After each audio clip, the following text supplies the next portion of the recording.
Hello, welcome to the next Life with the Lionesses with Women in Rugby League. And I'm really excited because it's a fella Hull person that I'm talking to today. Nicola Benstead, who is from Hull, played for Hull Dockers, East Hull, and then back to Hull Dockers, who toured in 2002 and 2003 and played for a number of years. I'd like to welcome you to the Life with the Lionesses. Thank you very much. So, Nicola, just as a starter, how did you get involved in rugby league? I've been sort of rattling my brain how I've been sort of got into it, but I think how I sort of started off is my background was playing, doing judo. And I remember there was a training session or there was something, it was at East Park, and they just asked if I wanted to sort of go down and try it out. So I thought, all right, then I did. And from that moment, I sort of slipped into it. I slipped into a new team. I think what was forming at the time, I think it was originally Hull Vixens, what was the main team of Hull, and then Anne Thompson, which was the coach, decided to form a different team, which was Hull Dockers, and it went from there. It was never looked back. Yeah. So when was that? When would that be then? Oh gosh, now you're giving dates and times and years. I haven't got a clue. It's definitely in the 80s. It was when I first sort of started doing it. And so I remember one of the pictures where I've got a photograph and it says 1988, and there's a full squad of us. The field of Dockers Field. So it was all in our green and white tops. Yeah. Oh, that's interesting. Yeah. So because they used to do a lot of judo, didn't they, around sort of East Park and things like that? Yeah. It was Woodford Leisure Centre where I started doing the judo, and then again, I still can't think of how I've actually got into rugby apart from doing a trial at East Park itself. So even though if it was a leaflet or if it was just advertised by word of mouth, I really haven't got a clue. Or if I was just there on that day, but I end up doing something and then end up forming into a team, which it was great. That's absolutely brilliant. So how old would you have been? Oh, I don't know. I'm in my 20s. Yeah. Because it's interesting. Because were you a rugby fan then? Did you go and watch any of the teams? Well, my dad is a Rovers fan. Hooray! That's what we like to hear. Well, I don't love Hull FC for me. Sorry. Oh no, it's all going downhill. I was telling my dad about this, and he was giving me some points and tips, and he was saying, "Well, you do realise though," he was like, "Your grandfather played for Rovers." I was like, "Did he?" Well, you've never mentioned. Wow. And then it was Mike Fletcher, which we had a relation within the family, and I was like, "Oh right," because now you're only telling me. Absolutely. I've got some pictures. I was like, where are they? So he's digging them all out for me to have a good route through. But yeah, it opens up a few doorways, doesn't it? Yeah. Oh, that's fascinating. Oh, I'd love to know who your granddad was. That'd be brilliant. Yeah. Oh, what a nice history. And Rovers, of course. So that's good. But you're a black and white, so we won't talk about that as much. Okay.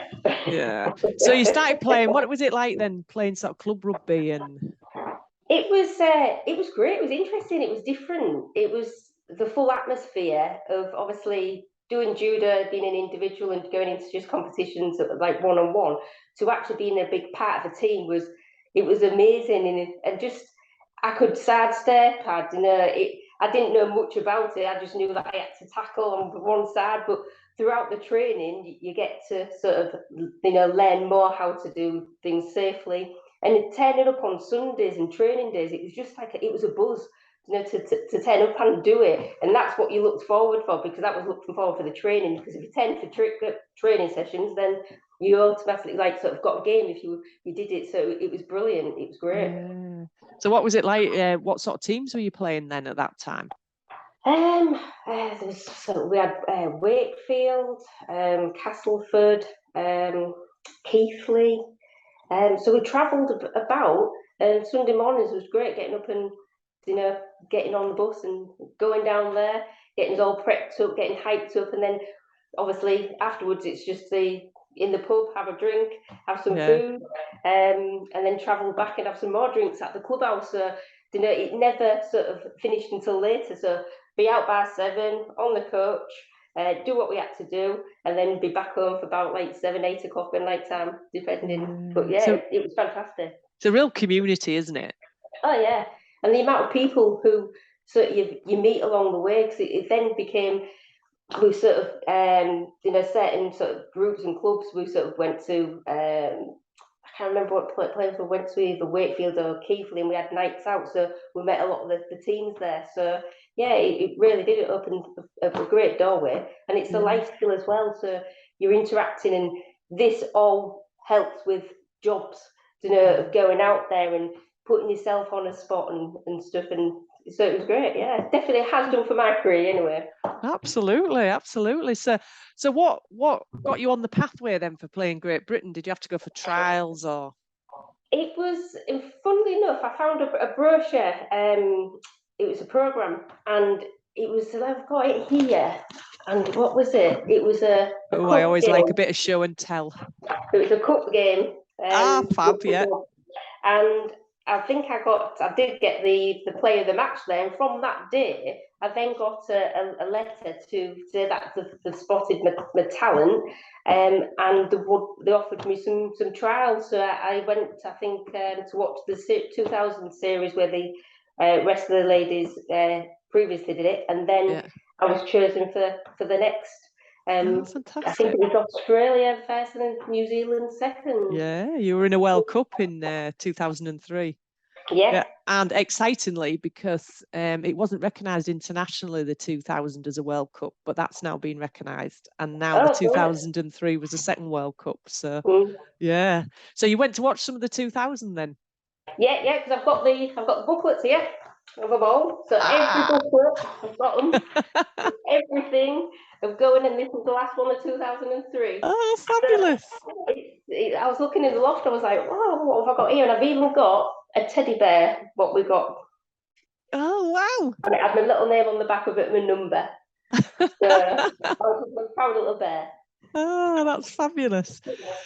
So what was it like then? You got into the Great Britain squad. How did it differ from club rugby then, and what you were doing? Oh, the training was intense. It was, I mean, when playing for Judah, I was quite fragile, so I bounced about a bit. I sort of got my strength up throughout the games, but not as much as I did for Great Britain. I actually put on loads of sort of, I would say timber, but it was more muscle and weight. And I was like, I'm not as fast now because I feel I'm real slow. Because obviously the amount of training, what we did, and where we had to go to do the training and stuff. But it was fantastic. It got me into just thinking, well, a gym isn't just to go there to, sort of keep fit. You've got a goal to go, and you have to sort of be sort of this size and this strong for the impact of, of certain people which you're going to be running into and tackling. So yeah, it did put a good outline on it all. Yeah. Training today, it's like I'll look at some of the training programs, because I remember it was the pack what I got. Oh, look, I've kept it all. Oh, wow. I do love people that keep stuff. Everything. It's got everything from all the training programs, from where we're meeting, for the contact numbers, for everything it's got in there. And that's what I got given on the sort of the first day of our training for Great Britain. Yeah. In contact with everybody and to tell us where we was going, what was the next stage. So yeah. Total different shift in what was it, your expectations were then, by the sound of it. Oh yeah, definitely. It's like I didn't think I'd have to sort of, I don't know why, but travel in, certain times. It's like the travel to take time off work to go and to travel to these places and to find them. And back in them days, it's like the sat nav. So it was, you did have maps and you still drive in, and I just say go right. What? I mean, I think I remember getting to one training place, and it was I missed dinner completely. I got in time for the bar, but I missed the dinner completely. And I set off really early, and I don't know where I went, but there was a diversion upon a diversion, and I was like, I'm not the best in driving, and it was just, Hi, I finally arrived. Where's the bed? Well, there's the bar, and then there's your bed. Do you know when I used to referee, because when I used to travel, because Hull's a bit like Barrow, isn't it? Although not as far away as Barrow, that you have to travel somewhere to go anywhere. So you've always got a bit extra, isn't it? And when I used to referee, I got lost around West Yorkshire terribly. The amount of times I used to have to give myself an extra hour and a half before, kick off, just so that I could get lost time. Yeah. Yeah. Oh, so a really lovely experience. So you were doing all the training, and what was it like to be able to get the final selection and the final letter then? Yeah, it's you're lost for words. You're literally lost for words.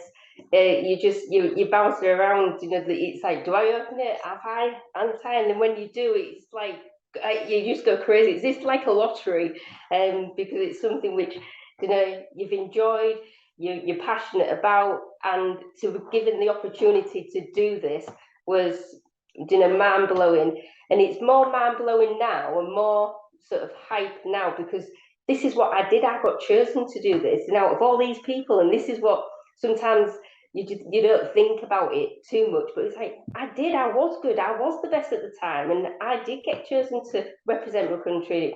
To me, it's a no brainer. It's fantastic. Yeah. And you did have to work hard, Oh in order no, to get that, didn't you? you And all did. the fundraising you had to do to get there as well. Yeah, that was hard because it's a full-time job, and so you've been paying your mortgage, you're traveling, and the fundraising, what you need to do, the extra hours, what you needed to do, so you could have time off to go touring and stuff. So yeah, it was constant, but it was really worth it. I mean, Yeah. I'd do it in a heartbeat. I'd literally do it again. Oh, I can hear all the enthusiasm. It's absolutely fabulous. So you get on tour then. So what was it like that tour to Australia?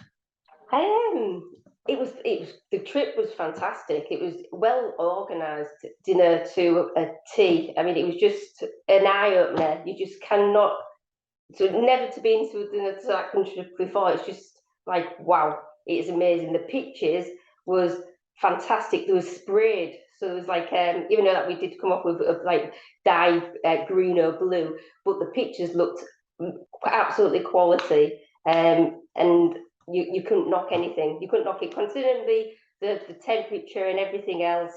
It was just a priceless. Every pitch was priceless, no matter where you played, even on a local ground or in a stadium.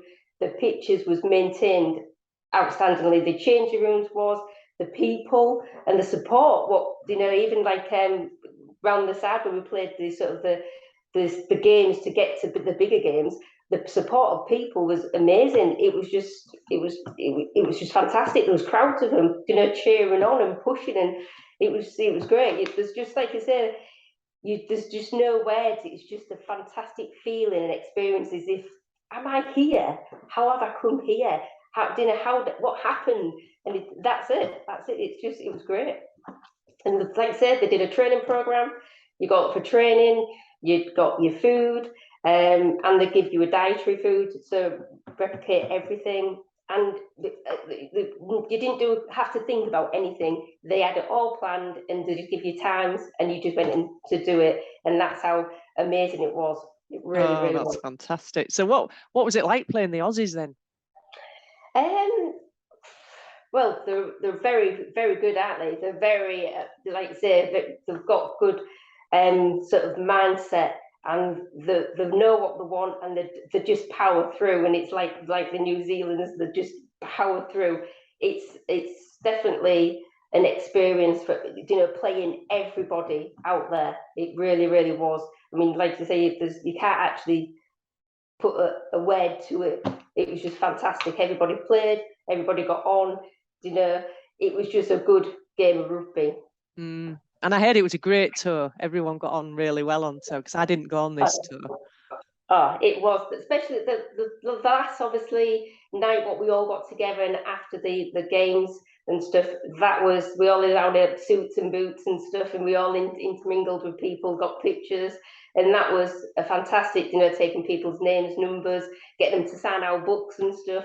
and photographs. So that was, great as well. It really, really was. And what's your fondest memory of Australia then? Oh, I think they're all fun. They're all brilliant. Literally, I can't even say there's one just special favourite one. They're absolutely every game, every training session was just, there's no words. Like I say, it's just outstanding. Everything. It was brilliant. It's the matches, the green, the pictures, the people. It was just a different world, a different environment, different, sort of temperature to play in, and it was just nice. It really, really was. And I'd definitely go back there in a heartbeat. Definitely go. In fact, a few women that have played for Great Britain, they're either living in New Zealand or Australia now, and I think that's down to them visiting. Yeah, there's about 5 women that are out in Oz or New Zealand that have played for Great Britain. Yeah, fantastic. So you came home and then you decided to do it all again a year later. I did, yeah. Yes, and I think the first time round there's 4 of us from Hull, which we did, and then I ended up being solo. So on the 2003, so it was just myself from Hull and to fly the flag and stuff, and again the same brilliant experience, and with some new people, which was in the Great Britain squad. So it was different to the first time, but equally as good. Really, really was. Well, it was a World Cup and there was 8 teams in it, wasn't there? So yeah, definitely. Yeah. Did you find the difference between New Zealand and Australia then? It's very different. Yes, definitely. When we first sort of came out of the airport, and we was driving down to our place, and there's some wooden shacks. I was thinking, well, this is a bit different to what we went last time, but it definitely was good, and the weather's different, a lot greener, but it was still as good. Yeah. And did you do much travelling of New Zealand then? God, I can't remember. We did do a bit of travelling. I don't think it was as much as the Australian one, but we did do a bit. It was more sort of the local, I think. Travelling through it all, but yeah. Rather than a tour, it was a World Cup, wasn't it? And they tend to play that all in one place. Yeah. So what's your memories of Australia then, of playing of New Zealand, should I say, in the World Cup? So the different teams that you played. Man, God, memories. There's just loads of them. It's like I played in one of the games, which was, oh God, I'm trying to think of the name of the team that I played against. Cook Islands, was it? Cook, I'm sure it was Cook. Yeah. And they're very, very good. They was totally well strong, and it was just a pleasure just to play any part of the tour. It was just a pleasure. You've got selected and you got to play that game. Somebody else got to play a different game, until it was the big finale one. But it was just amazing. It was amazing. And any part of it, even if you had to be a water bottle person or if you had to sort out the kit, you was there, supporting and helping, and that's what the team was. We all mucked in, we all dug into it all. So no matter what, even if you didn't play, you had a really big part to play every time. Yeah. So what were the challenges then? God, there's loads of challenges. The challenges is sort of getting up and sort of getting your head into gear, especially on the sort of flying and then going straight into a training session, and then sort of getting your body clock right, and then again, even when you're coming home, getting your body clock right because you're used to a certain pattern. As much as that you was only there for a few weeks, you got stuck to it quite quickly. So the challenges for that was getting sorted in the beginning, and then again it's just going forward to pushing onto the games and seeing how we can sort of watch each team and see what the strengths and weaknesses are, and develop that in training sessions. So it's also we had I think it was a training session in the morning, then we got our breakfast, and then we sort of headed back, did a little bit of couple hours our normal time, and then we went back on a night time, did a training session again, got our lunch, and then headed back to do sort of prep work. So it was still constant. So it wasn't as if we went there and just did the game, did a bit of training, and then got on with it. There was actually a lot of work what we had to do, so we didn't have much time for ourselves to sort of to do that. So again, it's like, can I squeeze in a phone call, to my friends and family at home, or do I get a letter? So I got letters sent out to me, and to read letters was great. And so I've actually got these letters here, Oh, so yeah, for friends, family, and partners and stuff. So yeah, it's good. So it was. So what did your family think about you playing for Great Britain then? Oh, they was overjoyed. They were so supportive. At the time, I was doing like sort of bucket collections, and I remember doing it with Donna, and it was outside one of the pubs which where my sister was running, and it was like standing there with little rugby shorts and top, and taking all these photographs, doing a bucket collection. And I've, like I say, I've still got the pictures and stuff now, but they were so supportive. They funded me. They gave me every opportunity to push forward, and they're still proud to this day. I'm still getting talked about now. It's like, do you know my daughter? And I was like, she used to go to British, and I was like, oh no, not this again. But yeah, that's lovely. Still reminisce over it. So when you look back now, what do you think about everything that you've done? It's sort of surreal, really, because like at the time it's a buzz, so you don't really sort of absorb it all. So now, especially obviously, it's bringing this forward by itself. It's like bringing out the paperwork out and all the books, and then looking at it, and you think, absolutely, it's amazing, and I just feel so proud and privileged to have done it. And it's given me such, like I say, it helps with life skills, and I want to be in the job now what I'm in today without doing this. And I can't not like thank people like you for bringing this forward, and for Coach Anne Thompson for obviously pushing me a number of times over and over and over again, and obviously being selected to represent the country. So it's still surreal now. It's I still like to say it's just out of my head. So when you look at what women's sports doing now, and in particular women's rugby league, and we got this World Cup coming up, and there's a parity of pay, what would you say to this this generation and the next generation? Do you know, just go forward, enjoy it, and keep pushing. We're all equal at the end of the day. We're all equal, so no matter what you do in any sport, just keep going forward and believe in yourself, and don't ever hesitate that you're never good enough for anything at any level of the sport. So and just enjoy it. It's a time to enjoy and absorb everything as much as you can. Absolutely, time of your life. Nicola, you have been absolutely infectious. I mean, this is the first time we've really met, even though we're from Hull. First time we've actually met each other, and I've absolutely loved it. Thank you for sharing your memories. It's just, as you say, so precious. Yeah. And you know, such a special time in your life. So thank you ever so much. No problem.